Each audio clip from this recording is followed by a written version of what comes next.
This is why you cannot quit pornography.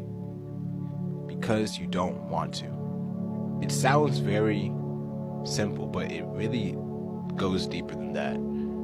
The reason why you don't want to is because you're afraid of the unknown. You're afraid that maybe if you leave this addiction behind, you're not going to be able to have anything else to comfort you when you feel discomfort. Maybe God's calling you to somewhere great. Maybe God wants you to do something great for his kingdom, but you're afraid to leave that addiction behind because it's such a part of your identity. You've gotten comfortable with it. You probably don't even like doing it, right? You probably feel guilty when you finish doing it. But you can't figure out why you can't stop, and that's because you're not willing to change your identity.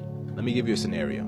Let's say there's two smokers, right? Two ex-smokers. One of them says, I'm trying to quit smoking, and the other one says, I don't smoke. Which one do you think is going to stay free?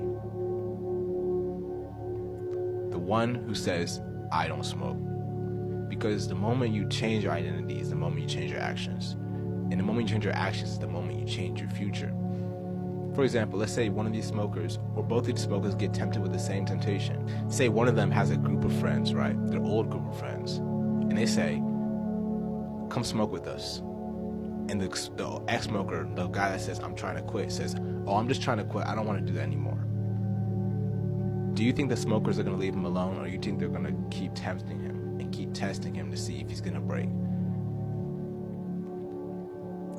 They're going to keep tempting him because he still is holding on to that identity that he still smokes deep down. Just like you saying, I'm trying to quit porn, I'm trying to quit masturbation, or whatever it is. You are holding on to the identity that you still do it, and that's why you can't quit. The reason why you keep tracking your streak, oh, I'm on a 30-day streak, right?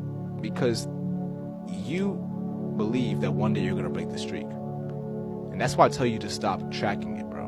Because if you keep tracking your streak, if you keep tracking the days, you're free from pornography. Instead of counting the days, just make the days count. All right? And let's say the other smoker, the guy that says, I don't smoke, was tempted by the same group of friends. What do you think the friends would say? They're not going to be like, oh, please come smoke with us. Like, they're not going to tempt him because he says he doesn't smoke, he's not a smoker. All right? If they do say that, they're just bad friends. But majority of people won't do that because they respect that people don't do this anymore, or people don't do this at all. Right? So, the moral of today, the moral of this message is that you must want to quit and you must change your identity. Because I can't help you, God can't help you, unless you want to help yourself, unless you want to actually change. God wants to help you, I promise you, but you have to make the decision to help yourself first, to receive the help from God, to receive the help from me or even anyone else in your life that's trying to help you with this, all right?